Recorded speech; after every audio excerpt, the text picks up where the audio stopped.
নমস্কাৰ ছাত্ৰ-ছাত্ৰীসকল, সকলোকে বিজ্ঞান ফৰ চেনেলত স্বাগতম জনাইছোঁ।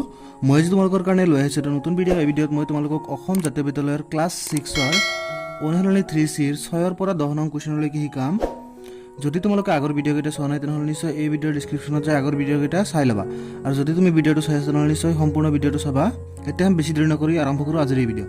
চোৱা, 6 নং প্ৰশ্ন তোমাক কি সুধিছে যে দুটা সংখ্যাৰ গসাউ আৰু লসাগুৰ ক্ৰমে 131 আৰু 655 সংখ্যা দুটাৰ পূৰণফল উলিওৱা। চোৱা, আমাৰ সেইদিনা মই তোমালোকক কৈছিলোঁ যে 3ৰ পৰা একেবাৰে 10লৈকে এটাই সূত্ৰ লাগে। সূত্ৰটো কি আছিল? তোমালোকে নিশ্চয় মনত আছে যে সূত্ৰটো আছিল কি? সংখ্যা দুটাৰ পূৰণফল সমান লসাগু পূৰণ গসাউ, বা লসাগু পূৰণ গসাউ সমান সংখ্যা দুটাৰ পূৰণফল। তেনেহ'লে এই গণিতকেইটা গৈ মোৰ 4টা ৰাখি আছে। 4টা ৰাখিৰ আমাৰ যদি যিকোনো দুটাৰ মান দিয়া থাকে বাকীকেইটা কি বাহিৰ কৰিব পাৰোঁ। চোৱা, ইয়াত আমাক গসাউ আৰু লসাগু দিয়া আছে, গতিকে আমি সংখ্যা দুটাৰ পূৰণফল অতি সহজতে বাহিৰ কৰিব পাৰিম। গতিকে চোৱা, পোনপ্ৰথমতে আমাক দিয়া আছে যে গসাউ আৰু লসাগু ক্ৰমে 131 আৰু 655। গতিকে আমি কি অতি সহজতে সংখ্যা দুটাৰ পূৰণফল বাহিৰ কৰিব পাৰিম। চোৱা, সূত্ৰটো কি আছিল? লসাগু পূৰণ গসাউ সমান সংখ্যা দুটাৰ পূৰণফল। চোৱা, তেনেহ'লে আমি যদি লসাগু আৰু গসাউৰ মান যদি পূৰণ কৰি দিওঁ তেনেহ'লে সংখ্যা দুটাৰ পূৰণফল এনেই বাহিৰ হৈ যাব। গতিকে আমি এইটো এনেদৰে লিখিব পাৰোঁ। চোৱা, মই এইটোক এইফালে লিখিছোঁ, এইটোক সেইফালে লিখিম। গতিকে মই এইটো লিখিম যে সংখ্যা দুটাৰ পূৰণফল সমান, চোৱা, লসাগু পূৰণ গসাউ। গতিকে লসাগুৰ মান কিমান আছিল? গসাউ আৰু লসাগু, তেনেহ'লে এইটো হৈছে গসাউৰ মান, এইটো হৈছে কি লসাগুৰ মান। গতিকে লসাগুৰ মান আগতে বহি লৈছোঁ। চাবা, 655 পূৰণ কিমান হ'ব? 131। চোৱা, এই দুটাটো পূৰণ কৰিলে আমাৰ কিমান আহিব? চোৱা, 655ৰ লগত 131 পূৰণ কৰিলে, চোৱা, 1ৰ লগত পূৰণ কৰিলে কি 655 আহিব। 3ৰ লগত পূৰণ কৰিলে কিমান আহিব? 3 5 গুণ 15, 5 হাতত থাকিল 1, 3 5 গুণ 15 হাতত কিমান 16, এতিয়া থাকিল হাতত 1, 6 3 গুণ 18 হাতত কিমান 19। যদি আকৌ পূৰণ কৰি একেৰে তেনেহ'লে 5 বাৰ 1ৰ 5 গুণ 5, 1ৰ 5 গুণ 5, 1ৰ 6 গুণ 6। গতিকে কিমান আহিল? 5 5 5 10 শূন্য হাতত থাকিল 1, 6 6 12, 12 5 17 হাতত কিমান 18, 8 হাতত থাকিল 1, 9 5 14 হাতত কিমান 15, 5 হাতত থাকিল 1, 6 7 হাতত কিমান 8। গতিকে আমাৰ উত্তৰ কি আহিল? 85,805। 85,805। গতিকে সংখ্যা দুটাৰ পূৰণফল আহিল 85,805। এইটো আছিল আমাৰ 6 নং প্ৰশ্নৰ সমাধান। 7 নং কুৱেশ্যনটো সমাধান কৰোঁ। চোৱা, 7 নং কুৱেশ্যনটো তোমাক কি দিছে যে দুটা সংখ্যাৰ পূৰণফল 2160 আৰু সংখ্যা দুটাৰ গসাউ হৈছে 12, লসাগু নিৰ্ণয় কৰা। তেনেহ'লে আগৰ সূত্ৰটো কৰিব পাৰিম অতি সহজতে। চোৱা, আমাক পোনপ্ৰথমতে দিয়া আছে কি যে দুটা সংখ্যাৰ পূৰণফল সমান কিমান? 2160 আৰু আমাক গসাউ দিয়া আছে কিমান? 12। গতিকে আমি অতি সহজতে কি এই সূত্ৰটোৰে গণিতটো কৰিব পাৰিম। সূত্ৰটো কি? লসাগু পূৰণ গসাউ সমান সংখ্যা দুটাৰ পূৰণফল। চোৱা, আমাৰ কি যিহেতু লসাগুৰ মান বাহিৰ কৰিব লাগে, তেনেহ'লে গসাউটো এইফালে কোনো দৰকাৰ নাই, তেনেহ'লে এইটো এইফালে যাব, এইফালে পূৰণ এইফালে গ'লে কি হ'ব? হৰণ। গতিকে আমি লিখিব পাৰোঁ যে লসাগু সমান কি হ'ব? সংখ্যা দুটাৰ পূৰণফল হৰণ কি? গসাউ। তেনেহ'লে ওপৰত কি হ'ব? সংখ্যা দুটাৰ পূৰণফল, তলত আহিব কি? গসাউ। গতিকে তলত গসাউৰ মান পাইছোঁ কিমান? 12, আৰু ওপৰত কি সংখ্যা দুটাৰ পূৰণফল কিমান? 2160। যদি ইয়াতে হৰণ কৰোঁ, চোৱা কেইবাৰ যাব? চোৱা, পোনপ্ৰথমতে 2ৰে কাটিব পাৰোঁ 6 বাৰ, এইটোক 2ৰে কাটিব পাৰোঁ। চোৱা, 2ৰ মাজত এবাৰ, 1ৰ মাজত নাযায় 0 বাৰ, তেনেহ'লে 16ৰ মাজত যাব 8 বাৰ, 0ৰ মাজত 0 বাৰ। এতিয়া আমি 6ৰে এইটোক কাটিব পাৰোঁ। 6ৰে 10ৰ মাজত যাব এবাৰ, থাকিল কিমান? 4, তেনেহ'লে 4 মানে 48, তেনেহ'লে কেইবাৰ যাব? 8 বাৰ, আৰু 0ৰ মাজত যাব 0 বাৰ। উত্তৰটো কি হৈছে আমাৰ? 180। তেনেহ'লে আমাৰ 7 নং কুৱেশ্যনটোৰ উত্তৰ হৈছে 180। এতিয়া আমি ইয়াৰ পৰৱৰ্তী কুৱেশ্যনটো সমাধান কৰোঁ। চোৱা, 8 নং প্ৰশ্নটো তোমাক কি সুধিছে? 8 নং প্ৰশ্নটো তোমাক সুধিছে যে সংখ্যা দুটাৰ পূৰণফল 2560 আৰু সংখ্যা দুটাৰ লসাগু হৈছে 320। তেনেহ'লে গসাউ নিৰ্ণয় কৰিব লাগে। একেবাৰে সহজ। চোৱা, পোনপ্ৰথমতে আমাক দিয়া আছে সংখ্যা দুটাৰ পূৰণফল কিমান? 2560, লসাগু দিয়া আছে কিমান? 320। এতিয়া অতি সহজতে আমি গসাউটো বাহিৰ কৰি দিম। চোৱা, সূত্ৰ আগৰ সূত্ৰটোৰে কৰা। কি সূত্ৰটো কি আছিল? লসাগু পূৰণ গসাউ সমান সংখ্যা দুটাৰ পূৰণফল। চোৱা, যিহেতু আমাৰ গসাউৰ মান বাহিৰ কৰিছে, তেনেহ'লে এইটো লসাগুৰ দৰকাৰ নাই, সেইফালে দিম, এইফালে পূৰণ এইফালে গ'লে কি হ'ব? হৰণ। লিখিম গসাউ সমান কি? সংখ্যা দুটাৰ পূৰণফল হৰণ লসাগু। তেনেহ'লে লসাগুৰ মান তলত বহিব 320 তলত, আৰু কি সংখ্যা দুটাৰ পূৰণফল ওপৰত বহিব। তেনেহ'লে সংখ্যা দুটাৰ পূৰণফল কিমান দিয়া আছে? 2560। তেনেহ'লে ইয়াতে আমি কি 0 0 কাটি দিব পাৰোঁ। তাৰপিছত 2ৰে কাটিব পাৰোঁ 16 বাৰ, 2ৰে কাটিব পাৰোঁ কেইবাৰ? চোৱা, 2ৰ মাজত এবাৰ, 5ৰ মাজত 2 বাৰ, থাকিল 1, 16, 16ৰ মাজত যাব 8 বাৰ। এতিয়া আকৌ চোৱা, আমি 4ৰে কাটিব পাৰোঁ 4 বাৰ, এইটোক 4ৰে কাটিব পাৰোঁ প্ৰথমতে 12ৰ মাজত 3 বাৰ, 8ৰ মাজত যাব 2 বাৰ, 4ৰে এইটোক কাটিব পাৰোঁ চোৱা 8 বাৰ। গতিকে উত্তৰ কিমান হৈছে আমাৰ? 8। নিশ্চয় তোমালোকে কুৱেশ্যনটো বহুত ভালদৰে বুজি পাইছে। এতিয়া আমি ইয়াৰ পৰৱৰ্তী কুৱেশ্যনটো সমাধান কৰোঁ।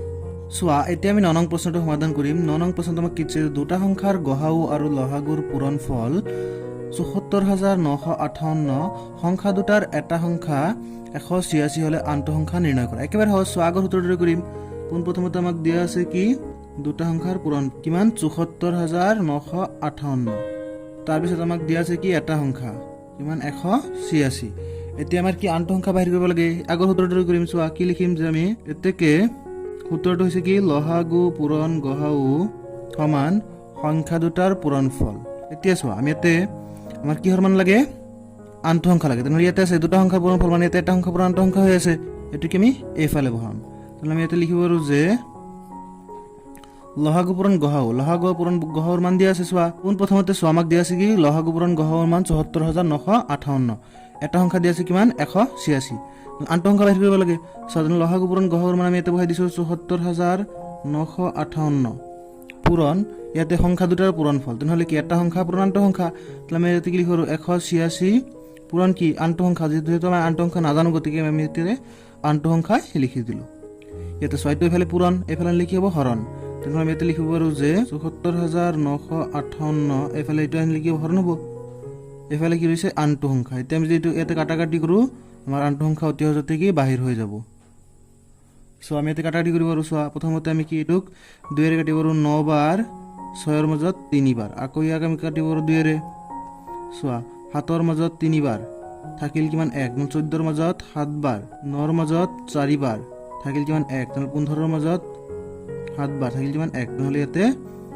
18 ৰ মাজত যাব 9 বাৰ এতিয়া চোৱা আমি এইখিনি কিহেৰে কাটিব পাৰো চোৱা তলৰখিনি কি আমি 3 ৰে কাটিব পাৰো ওপৰত কাটিব পাৰো নে নাই চাও 3 বিভাজ্যতাৰ নিয়ম কি এটা যোগ কৰি 3 ৰে হৰণ যায় তেনেহ'লে 3 ৰে হৰণ যাব এইখিনি যোগ কৰিলে কিমান হয় 7 3 10 10 4 14 14 আৰু 7 কিমান 21 21 আৰু 3 21 আৰু 9 হৈছে 30 তেনেহ'লে কি 3 ৰে হৰণ যাব 30 ক যেহেতু 3 ৰে হৰণ যায় তাহলে 3 ৰে যাব 3 ৰে এইটো প্ৰথমতে 3 9 ৰ মাজত 3 বাৰ 3 ৰ মাজত এবাৰ এতিয়া এইটো কাটিম চাবা 3 ৰ মাজত পোন প্ৰথমতে যাব এবাৰ 7 ৰ মাজত দুবাৰ থাকিল 1 তেনেহ'লে 14 ৰ মাজত যাব 4 বাৰ থাকিল কিমান 2 তেনেহ'লে 27 ৰ মাজত যাব 9 বাৰ আৰু 9 ৰ মাজত যাব 3 বাৰ এতিয়া চোৱা ডাইৰেক্ট 31 ৰ এইটো হৰণ কৰিব লাগিব কাৰণ 31 টো কি মৌলিক সংখ্যা কি আমি আৰু কি হৰণ কৰিব নোৱাৰো গতিকে 31 ৰ এইটো হৰণ কৰিব লাগিব এইটো হৰণ কৰি চাবা 31 ৰ যদি এইটো হৰণ কৰা তোমাৰ এইটো 403 বাৰ যায় এইটো 403 বাৰ যায় গতিকে তোমাৰ আনটো সংখ্যা কিমান হৈছে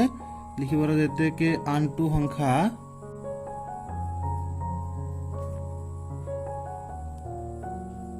কিমান হৈছে 403 নিশ্চয় তোমালোকে এইটো বুজি পাইছা এতিয়া আমি একেবাৰে শেষৰ কোৱেশ্চনটো সমাধান কৰো চোৱা 10 নং কোৱেশ্চনটো তোমাক কিছে যে দুটা পৰস্পৰ মৌলিক সংখ্যাৰ লহাগু 143 যদি সংখ্যা দুটাৰ এটা 13 হয় আনটো সংখ্যা কিমান চোৱা ইয়াতে আমাক প্ৰথমতে দিয়া আছে কি দুটা পৰস্পৰ মৌলিক সংখ্যাৰ লহাগু দিয়া আছে কিমান 143 আৰু আমি সকলোৱে জানো যে দুটা পৰস্পৰ মৌলিক সংখ্যাৰ গহাউ হৈছে কিমান 1 সেইকাৰণে মই ইয়াতে লিখি লৈছো গহাউ 1 আৰু এটা সংখ্যা দিয়া আছে 13 তেনেহ'লে আমি ইয়াৰ পৰা কি আনটো সংখ্যা বাহিৰ কৰিব পাৰো আমি ইয়াতে লিখিব পাৰো যে এতেকে সূত্ৰটো হৈছে কি লহাগু পূৰণ গহাউ সমান সংখ্যা দুটাৰ পূৰণফল তো আমি ইয়াতে লিখিব পাৰো লহাগু পূৰণ গহাউ লহাগু হৈছে কিমান 143 গহাউ হৈছে 1 এফালে কি সংখ্যা দুটাৰ পূৰণফল তেনেহ'লে এটা সংখ্যা পূৰণ আনটো সংখ্যা এটা সংখ্যা হৈছে 13 আৰু আনটো সংখ্যা কি আমি নাজানো এইটো কি বাহিৰ কৰিম এতিয়া চোৱা এইফালে এইটো কি হৈছে পূৰণ এফালে লিখিব হৰণ গতিকে আমি লিখিব পাৰো 143 ৰ লগত কি এক পূৰণ কৰিলে কি 143 থাকিব আৰু এইটো তলত আহিল এফালে কিমান আছে আনটো সংখ্যা চোৱা 13 যদি আমি এইটো হৰণ কৰি কিবা যাব 11 বাৰ যাব 13 10 গুণ 130 13 11 গুণ কিমান 143 গতিকে চোৱা আনটো সংখ্যা কিমান হৈছে 11 আনটো সংখ্যা 11 নিশ্চয় তোমালোকে এই কোৱেশ্চনটো বহুত ভালদৰে বুজি পাইছা যদি বুজিছা নিশ্চয় এই ভিডিঅ'টো লাইক কৰিবা কমেণ্ট কৰিবা তোমালোকৰ লগৰে বন্ধু-বান্ধৱীসকলৰ লগত ভিডিঅ'টো শ্বেয়াৰ কৰিবা আৰু যদি তুমি এই চেনেলটো প্ৰথম আহিছা নিশ্চয় চেনেলটো সাবস্ক্ৰাইব কৰিবা কাষতে ঘণ্টা বটনটো দবাই দিবা যাতে পৰৱৰ্তী ভিডিঅ'ৰ নটিফিকেশ্যন তুমি সোনকালে পাব পাৰা